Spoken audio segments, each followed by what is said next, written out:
वायु वायुपमहंकारमीते मे लीना प्रकृतिश प्रकृतिर्विद्धा अपरया प्रयत्नि धन्यां जीवभूतां महाभावो यं अधरतेन्द्रतः अग्निहर्यतद्योतानि सर्वाणि उपधाय अहं कृत्वतां यदोभावं प्ररसिताः मतं मद्ब्रह्मान् ज्ञानातिरसिद्धिदमयं सर्वमिदं लोकं श्रीकृते विलायितः रसो अहमां सुखमेवं प्रभवामस्मि शिशुरोग्रहं सर्ववेदेषु शब्द एवं पौरुषं विद्यां च तं तेजस्विनं विभाजं जीवनं सर्वभूतेषु कामरागादिवर्जितं धर्मं भूत भूतेषु कामो अस्ति भारत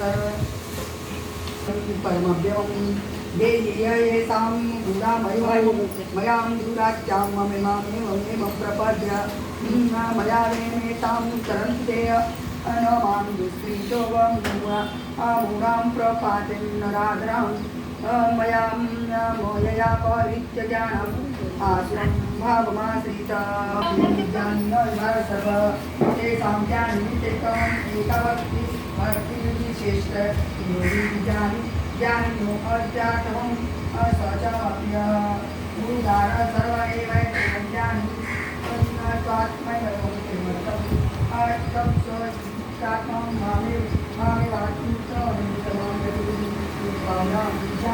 जन्मनामन्तेवं ज्ञानमात्मानं प्रपद्यते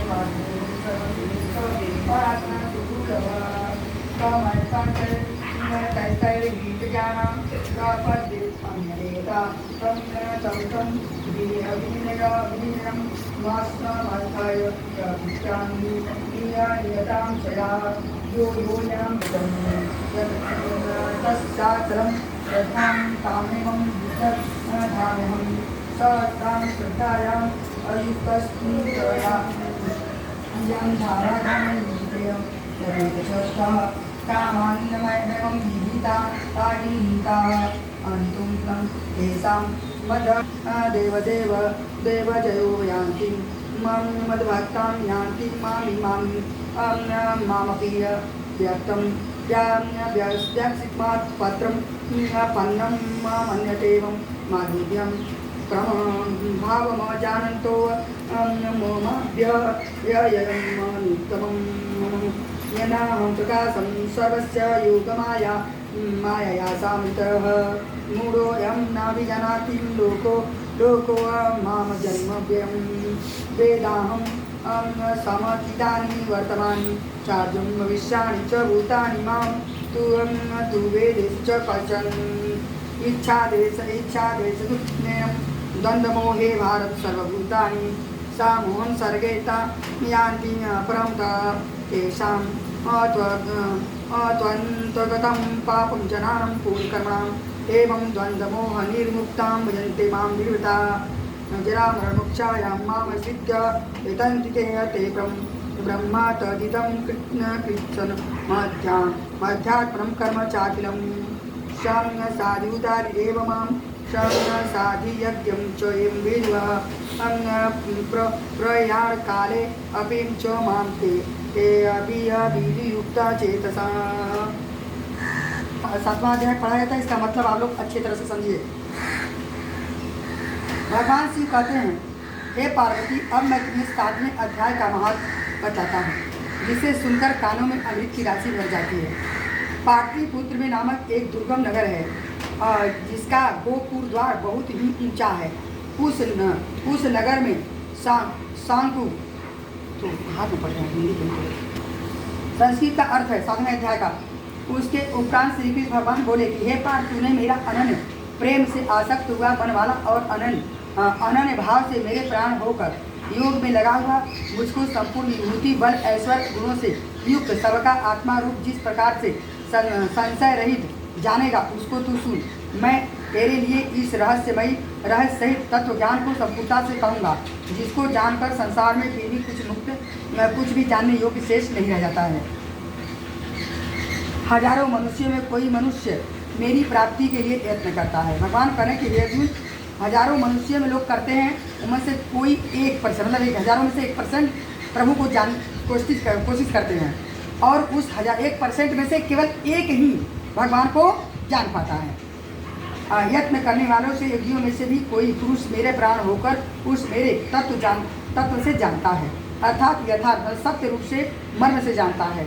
हे अर्जुन, पृथ्वी, जल, अग्नि, वायु, आकाश तथा मन, बुद्धि, ये अहंकार, ऐसे 8 प्रकार की विभाजित मेरी प्रकृति है।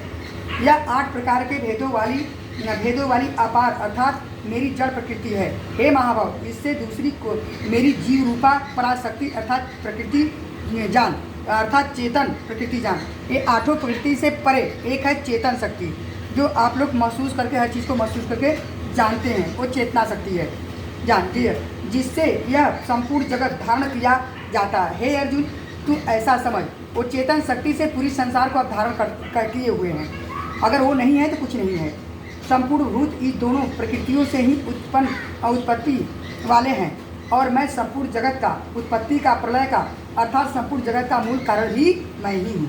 इस हे धनंजय, मेरे इस सिवा किंचित मात्र, तथा मेरे सिवा किंचित मात्र भी दूसरी वस्तु नहीं है। यह संपूर्ण जगत सूत्रों मणियों से मेरे में ही गुथा हुआ। ये पूरी संसार जो है प्रभु में ही गुथा हुआ है, कोई उनसे दूर नहीं है। फलती मार्ग में तो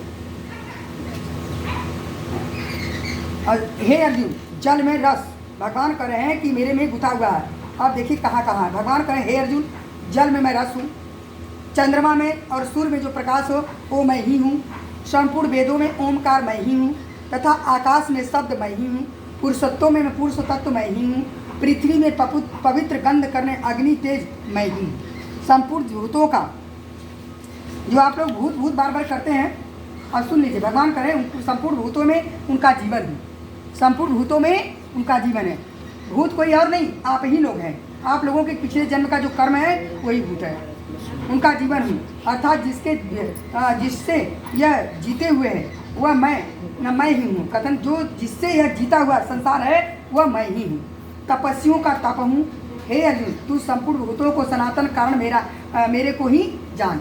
ये संसार का जो भी कुछ होता है उसके कारण प्रभु ही है, बच्चा कोई और नहीं है। बुद्धिमानों का बुद्धि और तेजस्वियों का तेज। हे भरत, मैं बलवानों को, अब इसमें भगवान कह रहे ना कि सब कुछ कारण मैं ही होने का, तो इसमें एक भी बात और भी कहे कि सबके स्वभाव से आपका कारण या क्या भूले हैं, क्या अगले जन्म का क्या भूले, इस जन्म में अपने पूर्वजों का क्या भूले हैं, क्या भूल हुआ है, उसका जो है सब कुछ कारण वही है, वही जानते हैं। तो कभी भी ईश्वर पर दोषारोपण ना करें। आप अपने अंदर देखें, कहीं ना कहीं मेरे से कमियां हो रही हैं जिसके कारण हम लोग दुखी हैं। कामनाओं से रहित फल अर्थात सामर्थ्य हूँ, और सब भूतों में अर्थात धर्म अनुकूल अर्थात शास्त्रों के अनुकूल काम हूँ, और जो भी तत्व गुण है उसको होने वाला भाव, कथन जो सत्व गुण के उत्पन्न होने वाले भाव है वो मैं ही हूँ। रजोगुण तमोगुण नहीं, जो लोग और देवता उनको नहीं, भगवान का जो सत्व गुण से उत्पन्न होता है वह मैं ही हूँ। जो रजोगुण से भी उत्पन्न होता है वो भी है, और जो तमोगुण से होता है वो भी मैं हूँ। लेकिन भगवान कह रहे हैं कि लेकिन उन सबको तू मेरे ही होने वाले में, मुझसे होने वाला ही जान, परंतु वास्तव में मैं उनमें नहीं हूँ। मुझसे ही उत्पन्न होता है लेकिन उसमें मैं रहता नहीं हूँ, उनमें मैं मेरे नहीं है। कथन, उनमें मैं रहता हूँ लेकिन वो लोग मेरे में नहीं रहते हैं। गुणों के कार्य रूप सात्विक, राजस और तामस, ये तीनों प्रकार के भाव को अर्थात राग द्वेष विकारों से संपूर्ण विषयों को संसार को मोहित हो रहा है। ये तीनों गुणों से ही संसार मोहित हो रहा है। जिसके अंदर सत्व गुण है उसके अंदर अहंकार बढ़ा हुआ है कि भैया हम सबसे बड़ा सत्यवादी हैं, अहंकार से वो दोष युक्ति से पड़ा हुआ है। और रजोगुण वाला तो लोभी ये है, उसको कभी भी कितना ले उसको पूर्ण नहीं होता है। और तमोगुणी वाला इंसान होता है केवल दूसरों को परेशान करता है। तमोगुण वाला वो कुछ नहीं करेगा, सिर्फ दूसरों को, उसके माइंड में केवल रहेगा दूसरों को परेशान करना। इसलिए तीनों गुणों से परे मुझ अविनाशी तत्व से नहीं जानता। ये तीनों गुण जो कथन तीनों गुणों में बने हैं, कह रहे तीनों गुणों से मैं परे हूँ, और अविनाशी मुझसे तत्व से नहीं जानता, क्योंकि वो तीनों गुणों से परे है। आप लोग तीनों गुणों में रहने वाले हैं, इसलिए उनको पहचानने में आप लोग असमर्थ हैं, क्योंकि वे अलौकिक अर्थात अति अद्भुत त्रिगुणामयी कथन ये जो रजोगुण तमोगुण सतोगुण है, ये त्रिगुणात्मक जो पदार्थ है, गुण है, ये योग माया के बड़ी ही दुष्कर है। ये योग माया द्वारा चलती है। इससे यह बहुत ही, इससे आधार के अंदर बहुत दुष्कर है कि प्रभु को जान सके आप। परंतु जो पुरुष मेरे इस निरंतर भजते हुए तीनों गुणों में है, ठीक ना, सच्चे भाव से जो गुरु कह रहा है उसके आज्ञा अनुसार निरंतर आप कर रहे हैं, तभी तीनों गुणों से पार हो सकते हैं। गुरु का पालन करेंगे तो गुरु जो कह रहा है, अपने मनमानी कर रहे हैं तो कुछ भी नहीं होगा। जो गुरु कह रहा है अगर उसकी करे, सतगुरु मिले तब ढोंगी वाला नहीं। सतगुरु जो कह रहा है कल कि अगर तू, परंतु जो पुरुष मेरे ही निरंतर भजते रहते हैं वे माया से उल्लंघन कर जाते हैं, अर्थात संसार से तर जाते हैं। ऐसा सुगम उपाय होने पर भी माया के द्वारा हरे हुए ज्ञान को, ज्ञान वाले और असुर स्वभाव वाले धारण किए हुए वे मनुष्य, नीच दूषित कर्म करने वाले मूर्ख लोग मेरे को नहीं भजते हैं। जो अति दूषित नीच कर्म वाले हैं वो मुझको नहीं भजते हैं। तो ये जान ली है कि कभी मत देखा कि वो धनवान है, वो बढ़त हो, अगर कोई स्वभाव नीच और दूषित हो तो इंसान अच्छा नहीं है। का मूल लोग मुझे नहीं भजते हैं। ये भरतवंशी अर्जुन, श्रेष्ठ अर्जुन, उत्तम कर्म काले अर्थार्थी, आर्थ, जिज्ञासु और ज्ञानी, ये 4 प्रकार के भक्त होते हैं। तो उसमें कह रहे हैं कि निष्काम, ऐसे 4 प्रकार के भक्त होते हैं मेरे द्वारा।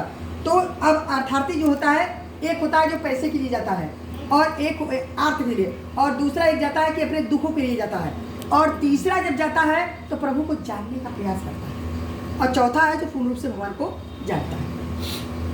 अर्थात निष्काम, ऐसे 4 प्रकार के भक्त जन मेरे भजते हैं, मेरे को भजते हैं, और उनमें से नित्य मेरे एक ही बात से, कथन 4 प्रकार के भजन है, चारों से अलग एक मेरा भक्त, एक ही भाव। जैसे ये पूजा कर रही तो एक ही भाव होना चाहिए कि मुझे केवल अपने पितरों को तारना है। 3 साल तक एक ही बात ध्यान देना है कि मुझे अपने पितरों को तारना है।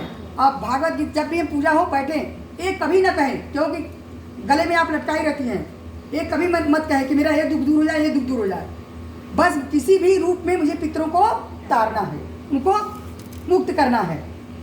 मेरे भजते हैं, उनमें से भी नित्य मेरे एक ही भाव से स्थित हुआ अनन्य प्रेम भक्त से भक्ति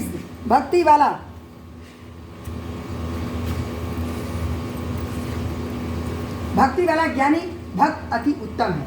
उच्चारों में से जो अनन्य भक्ति से केवल प्रभु में एक ही भाव से बचता है वह अति उत्तम होता है, क्योंकि मेरे भक्तों से तत्व कथन मेरे को तत्व से जानने वाला ज्ञानी मैं अत्यंत प्रिय हूँ। जो तत्व से जानता है वो मेरे लिए अत्यंत प्रिय है, और वह ज्ञानी मेरे को अत्यंत प्रिय है। भगवान कह रहे हैं कि उसको मैं प्रिय हूँ, वह मेरे लिए प्रिय है। यद्यपि ये सब तो उदाहरण है, अर्थात श्रद्धा सहित मेरे भजन के लिए समय लगाने वाले होने वाले उत्तम भक्त, परंतु ज्ञानी तो साक्षात मेरा स्वरूप है। भगवान कथन जो साक्षात जो सदा अपने जीवन को मेरे में लगाता है, वह जो है अपने समय को भी मेरे में खर्च करता है, वह मेरे को भी करता है, परंतु वो मेरा साक्षात स्वरूप है।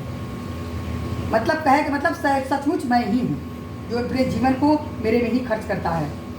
भगवान कह रहे हैं कि उसका वह मेरा साक्षात रूप है, वह मेरा साक्षात रूप है। ऐसा ही मेरा मत है, क्योंकि वह स्थिर बुद्धि ज्ञानी भक्त अति उत्तम गति स्वरूप मेरे में ही अच्छी प्रकार से स्थित है, क्योंकि वो मेरे दिमाग मेरे सिवा किसी और की बात नहीं सुनता है, वो मेरे में स्थित सदा रहता है, इसलिए वह मेरा ही स्वरूप है। जो बहुत जन्मों के अंत में, भगवान कथन जो बहुत के जन्मों के अंत में तत्व ज्ञान को प्राप्त हुआ ज्ञानी सब कुछ वासुदेव है, अर्थात वह वासुदेव के सिवा अन्य कुछ भी नहीं समझता। जब वह सब जन्मों के अंत में, एक कलयुग एक ऐसा है कि सब जन्मों का अंत है, इसमें अगर आप लोग गुरु के प्रति अगर द्वेष भाव रख करके ऐसा करती है, सच्चा गुरु है तब करती है, तब भी आप लोगों का कल्याण नहीं होना है। इस प्रकार से मेरे भक्त भजन को महात्मा को अति दूर कहते हैं कि वह वासुदेव के सिवा अन्य कुछ, जब उसके अंदर हो जाता है कि भगवान के सिवा कुछ भी और संसार में नहीं है, तो ऐसा भक्त दुर्लभ है, ऐसा ज्ञानी दुर्लभ है, बहुत ही कम मिलते हैं। वह महात्मा अति दुर्लभ है। हे अर्जुन, जो विषयासक्त पुरुष है वे तो अपने स्वभाव से मेरे को उन भोगों को कामना द्वारा ज्ञान के भ्रष्ट हुए, कथन जो संसार के लोभ के चक्कर में पड़े हैं वे ज्ञान के भ्रष्ट हुए उस नियमों का धारण करके, अर्थात जिस देवता का पूजन करते हैं जो जो भी लोग में प्रसिद्ध होते हैं, प्रसिद्ध हैं, उस नियमों को धारण करके अन्य देवताओं को पूजते हैं। कहाँ वो लोग? अनेक देवताओं को। मुसलमान जब आए तो क्या फैलाए? ये जो घर में आप लोग मारुका भवानी पलिहार जब पूजा गया ना, ये वही लोग फैलाए हैं। और जब जो लोग उनसे चैतन्य महाप्रभु के मठ से जुड़े थे, वो लोग भगवान कृष्ण को चुने। सुता तो कहूँ अर्थात हैं जो जो सकाम भक्त है, जिस देवता को स्वरूप को सदा से पूजा करता है, उस भक्त की मैं उस ही देवता के प्रति श्रद्धा होकर स्थिर होकर करता हूँ। भगवान कहता है चाहे तुझ दोनों देवता के पूजा, लेकिन हमारा विधान किया हुआ जितना देवता की शक्ति रही ओकरे अनुसार ही तो फल मिली। परंतु पुरुष उस श्रद्धा से युक्त होकर वे देवता पूजन चेष्टा करता है और उस देवता के द्वारा विधान किए हुए मेरे द्वारा का इच्छित भोगों को निसंदेह मैं प्राप्त कराता हूँ। परंतु उस अल्प बुद्धि वाले वो पूजा तो जरूर करे, फल जरूर मिला, लेकिन भगवान का कथन वह छोटी बुद्धि वालों का वह फल नाशवान है। वह फल जब तक वो जीवित है तभी तक है, उसके मरने के बाद बच्चों को नहीं मिलेगा। अन्य देवताओं का पूजने वाले नाशवान है तथा देवताओं को पूजने वाले देवताओं को प्राप्त होते हैं। मेरा भक्त चाहे जैसे भजे वो मुझको ही प्राप्त होता है। ऐसा होने पर भी सब मनुष्य मेरा भजन नहीं करते हैं। इसका कारण है कि बुद्धिहीन पुरुष मेरे कथन ऐसे ही होने से सभी मनुष्य मेरा भजन नहीं करते हैं। बुद्धिहीन पुरुष मेरे अनुमक्ता अर्थात जिससे उत्तम और कुछ भी नहीं ऐसा अविनाशी परम भाव को अर्थात अजन्मा अविनाशी हुआ भी है, वह अपनी माया के प्रकट होता हूँ। कथन कि मैं अपने माया द्वारा प्रकट होता हूँ, वो लोग मुझे समझ नहीं पाते हैं। प्रकट होता हूँ ऐसे भाव को तत्व से जानते हुए जो मनुष्य जब वो जान जाए इंद्रियों से परे मुझ सच्चिदानंद परमात्मा को मनुष्य की भांति जन्मने और भांति जन्म कर भक्ति भाव को प्राप्त हुआ मानते हैं। अपनी योग माया से छिपा हुआ मैं कथन कि जब मैं पैदा होता हूँ तो लोग समझते हैं कि एक आम मनुष्य है वो, ठीक, बस ऐसा ही समझता है क्योंकि मैं अपने योग माया से छिपा रहता हूँ, मैं सबके प्रत्यक्ष नहीं होता हूँ। इसलिए यह अज्ञानी मनुष्य इस जन्म रहित अविनाशी परम भाव को तत्व से नहीं जानता है। अर्थात मेरे जन्मने और मरने वाला मुझे एक व्यक्ति समझता है। कह रहे हैं कि वो सिर्फ मुझे एक जन्मने और मरने वाला व्यक्ति समझता है। हे अर्जुन, पूर्व में व्यतीत हुआ, वर्तमान में स्थित हुआ, आगे होने वाले सब भूतों का मैं जानता हूँ, परंतु कोई भूतों माने तू ही सबके भूत है, ठीक ना। वो कह रहे हैं कि मैं सब भूतों को जानता हूँ क्योंकि पिछले जन्म भी आप लोग थे, इस जन्म में भी सामने हैं। तो कहता है मैं सबको जानता हूँ, लेकिन वो लोग मुझको नहीं जानते। सदा भक्ति रहित पुरुष नहीं जानता है, क्योंकि हे भरतवंशी अर्जुन, संसार में इच्छा और द्वेष दो ही चीज़ है। इच्छा प्रकट करना कि ये चीज़ मुझे प्राप्त होना है, और द्वेष सबसे भरा हुआ है सबके अंदर। द्वेष से उत्पन्न हुए सुख दुख आदि द्वंद्वों रोष मोह से संपूर्ण प्राणी अति अज्ञान को प्राप्त हो रहा है, अज्ञान को प्राप्त हो रहा है। परंतु निष्काम भाव से श्रेष्ठ कर्मों को आचरण करने वाले जिस पुरुषों द्वारा पाप नष्ट हो गया है, वे राग द्वेष आदि द्वंद्व मोह को मुक्त हुए और दृढ़ निश्चय वाले पुरुष मेरे सब प्रकार को भजते हैं। वो मेरे शरण है। कहता जो दृढ़ निश्चय वाले हैं वो मुझको भजते हैं, बकिया कोई नहीं। वो जरा और मरण से छूटने के लिए यत्न करते हैं। वे पुरुष उस ब्रह्म को तथा संपूर्ण अध्याय को और संपूर्ण कर्म को जानते हैं। जो पुरुष अधिभूत और अधिदेव सहित है तथा अधिज्ञ है सहित, सबका आत्मा रूप मेरे को जानता है। भगवान कथन जो सब कुछ जानता है, सबके अंदर आत्मा रूप में मैं हूँ। अर्थात ऐसे भाप बादल की धूम, पानी की बर्फ या सभी जल स्वरूप है, वैसे ही अधिभूत या अधिदेव और अधिज्ञ आदि सब कुछ वासुदेव स्वरूप है।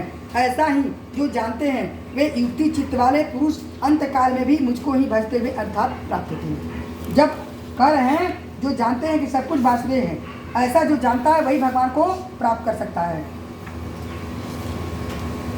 पार्वती जी, अब मैं तुम्हें कह रहे हैं कि कथा 7वें अध्याय का महात्म सुनाने जा रहा हूँ। पर अब मैं 7वें अध्याय का महात्म बतलाता हूँ, जिससे सुनकर कानों में अमृत की राशि भर जाती है। पाटलिपुत्र नामक एक दुर्गम नगर है, जिससे गोपुर द्वार बहुत ही ऊंचा, और नगर में शंकुकर्ण नामक एक ब्राह्मण रहता था। उसने वैश्य वृत्ति का आश्रय लेकर बहुत धन कमाया, किंतु न तो वो कभी पितरों को तर्पण किया। सुन ले, ठीक ना, तू सुना जी, वो कह रहे हैं कि कभी पितरों का तर्पण नहीं किया। नहीं कहने सुन ले, भागत रही ने सुन ले, देखा क्या कहता भगवान कथन, जिसने अपने पितरों का कभी तर्पण नहीं किया, न तो देवताओं का पूजन किया, न वो धनोपार्जन, मतलब कि वो जो पंडित था न पितरों का तर्पण किया, न पूजा पाठ में ही लगाया, न धर्म पालन में ही तत्पर होकर राजाओं को ही भोजन, मतलब कि जे धनी रहे वही के पूछे, जे पैसा वाला रहे वही के पूछे, बकिया जे गरीब रहे के न पूछे। भोजन किया करता था। एक समय की बात है कि उस ब्राह्मण ने अपना चौथा विवाह करने के लिए पुत्रों सहित बंधुओं के साथ यात्रा की। मार्ग में आधी रात के समय जब वह सो रहा था, एक सर्प ने बहुत वहीं से आकर उसकी बाह में काट लिया। उसके काटते ही ऐसे अवस्था हो गई कि वह मणि मंत्र औषधि आदि भी कुछ भी काम नहीं किया। सर्प काटने पर जो मनुष्य बच जाते हैं वो जान लो कि वो कुछ न कुछ पुण्य किए हैं, तब बच जाते हैं। नहीं कोई घटना घटती है, अगर मनुष्य उसमें बच गया, चाहे एक्सीडेंट हो, चाहे सर्प काटे, चाहे जहर पिए, चाहे कुछ भी करे, अगर है बच गया तो जानो उसके अंदर कोई पुण्य है। देवता उसके साथ जो किया है पुण्य उसके साथ दे रहे हैं। अगर वो नहीं बचा तब वो जान जाओ कि अगले जन्म में भी उसने कोई पुण्य नहीं किया है। इस जन्म तो दिखाई देगा कि किया कि नहीं किया, लेकिन अगले जन्म में भी वो नहीं किया है, इससे ईश्वर उसको साथ नहीं दिया। अध्याय जान भगवान कथन की असाध्य जान पड़ती, मतलब सब कुछ की दवाई हो गई, कोनो असाध्य सब जान पड़ता। तत्पश्चात कुछ ही क्षणों में उसके प्राण पखेरु उड़ गए। फिर वह बहुत समय के बाद वहाँ प्रेत सर्प योनि में पैदा हुआ, क्योंकि जब वो जन्मा था, अरे जब मरा था, जो सर्प काटा था उसके दिमाग में यही था, सब दवाई चल रही थी, लेकिन उसके दिमाग में था कि ये सर्प ने काटा है, सर्प ने काटा है। इसीलिए बहुत समय बाद वह प्रेत सर्प योनि से उत्पन्न हुआ। उसका चित्त धन में बंधा हुआ था। वह सर्प योनि से जब सर्प प्रेत योनि में सर्प योनि हो गया, सर्प पड़ गया, तो वह उसका जो धन गाड़ा था उसका दिमाग अपने धन पर था, और वह जा करके उससे पूर्वाध वह स्मरण करके सोचा कि मैं घर के बाहर करोड़ों संख्या में अपना धन गाड़ रखा है, उससे मैं पुत्रों को नहीं दूंगा, अपने पुत्रों को। आप देखो प्रेत योनि में रहते हुए भी, प्रेत योनि में रहते हुए भी उसका मोह देखिए। वो कह रहा है कि मैं भाई तोप ला, दुनिया मत तोप ला महाराज, ये सब काटना पड़ेगा। वंचित करके वो स्वयं, मतलब उसके दिमाग में था कि पुत्रों को वंचित करके फिर भी अपना धन राम, अब क्या करेगा, प्रेत योनि सब साफ है तो क्या करेगा, क्यों, वो पाप था, पाप की वजह से प्रेत हुआ, वो सर्प योनि में, उसका दिमाग हमेशा धन में ही लगा था, इसी कारण से वह प्रेत हुआ। तो उसको अपने धन का फिर भी करा, अपने पुत्रों को नहीं दूंगा, क्योंकि सर्प योनि में जाकर, प्रेत योनि में जाकर के दिमाग सबकी बदल जाती है, चाहे कोई भी हो। मरने के बाद अगर प्रेत योनि में चला गया तो उसको वही माया रहेगी और उसी में रहेगा, लेकिन वह हरकतें बहुत बेकार करेगा। पुत्रों को वंचित करके वह स्वयं ही उसकी रक्षा करूंगा। और एक दिन वह सांप योनि से पीड़ित होकर, जब जान जाओ कि प्रेत योनि में बड़े खुश रहेंगे, मरने के बाद तुरंत तो सतावन लगी है, जो आप लोग सोचते हैं कि मरा आकर सताने लगा, नहीं, जब तक वो प्रेत योनि में उनको पीड़ा नहीं मिलेगी। जैसे मनुष्य में आप लोगों को पीड़ा होती तो मंदिर में दौड़ते हो, भगवान को मनाते हो, ठीक उसी तरह प्रेत योनि में भी जब पीड़ित होते हैं तब वो सोचते हैं इसकी मुक्ति होने का क्या उपाय है। तब वह योनि में पीड़ित होकर के अपने पिता ने स्वयं कथन के स्वप्न में अपने पुत्रों को साक्षात आकर के अपना मनोवाक्य बताया, सपने में जाके बतौले कि अब तब उससे निरंकुश पुत्रों ने सवेरे उठ करके एक दूसरे से अपना स्वप्न बताया। 4 पुत्र रहे, चारों अपना एक दूसरे से बताओ लगे कि सपना देख लिया, उसका हम ही सपना देख ली। तो सब लोग तो भूल गए, जैसे बहुत लोग हैं सपने देखकर भूल जाते हैं, लेकिन बहुत से ऐसे सपने हैं जो आपके पितरों ने देते हैं। उस पितरों को स्वप्न को सुलझाने का प्रयास करें। एक दूसरे के स्वप्न बताते हुए उन्होंने मझला जो पुत्र था वह कुदाल हाथ में लिए हुए घर से निकल गया।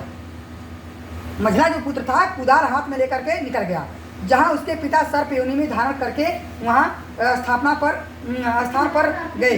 यद्यपि उस धन के स्थान को ठीक पता नहीं था, धन का स्थान उसे ठीक पता नहीं था, फिर भी वह सोचले कि सांप योनि में रह लेना, तो ऊपर बिल तलाशे लगल, और बिल तलाशते हुए उन चिन्हों को उसने ठीक निश्चय करके वह उस लोभ वृत्ति से होकर वहाँ पहुँचकर वह बाम्बी मतलब बिल को खोदने लगा।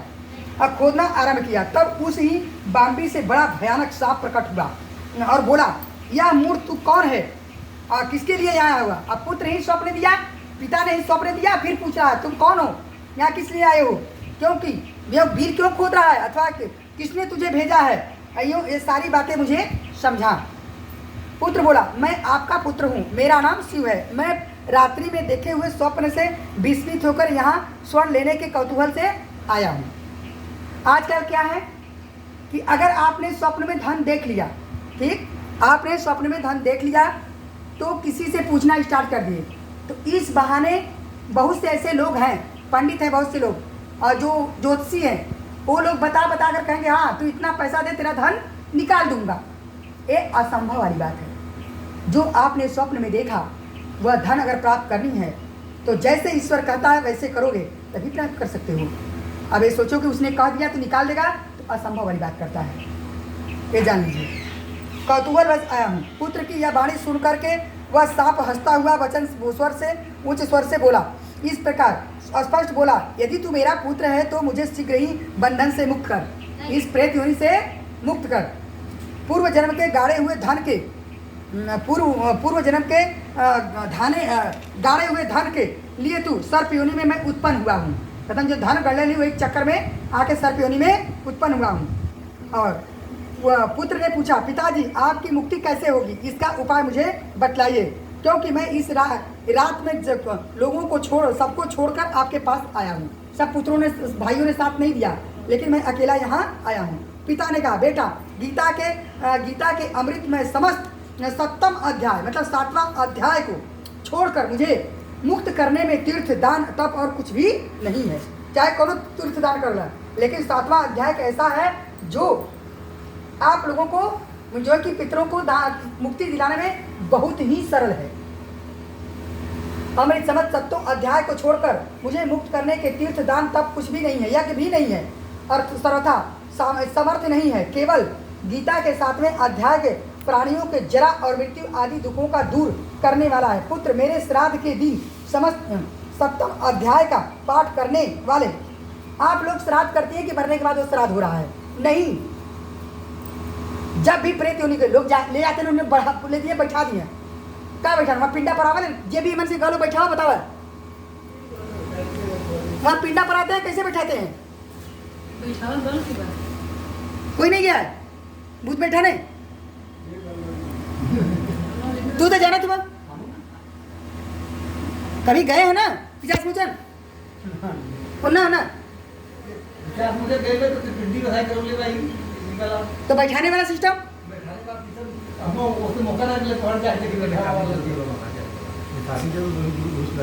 देखे। ब्राह्मणों ने श्रद्धापूर्वक भोजन कथन की मेरे श्राद्ध के दिन 7वां अध्याय करा के तू मेरा पिंडदान और श्राद्ध करा दे, जिससे निस्संदेह तो मेरी मुक्ति हो जाएगी। और ब्राह्मणों को निस्संदेह, जो सच्चे लोग हैं उनको निस्संदेह मेरी जो भोजन कराओ और इससे निस्संदेह मेरी मुक्ति हो जाएगी। वत्स, आपकी अपनी ही शक्ति के अनुसार पूर्ण श्रद्धा के साथ वेद विद्याओं में प्रवीण अन्य ब्राह्मणों को भी भोजन करा देना। और सर्प योनि में पड़े हुए पितरों के, जानती हैं श्राद्ध कराने के बाद आप लोगों को 5 ब्राह्मणों को भोजन कराना चाहिए। चलिए आगे बताएंगे कि आप लोग का क्या स्वरूप हो जाता है।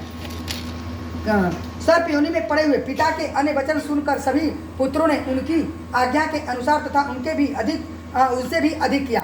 जो पिता ने बताया उससे पुत्रों ने अधिक किया।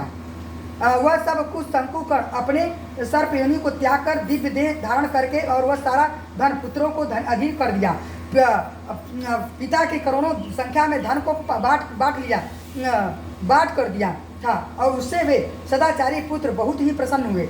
उनकी बुद्धि धर्म में लगी हुई थी, जो पुत्र थे उनकी बुद्धि धर्म में लगी हुई थी, इसलिए उन्होंने बावली, कुएं, पोखरा, यज्ञ तथा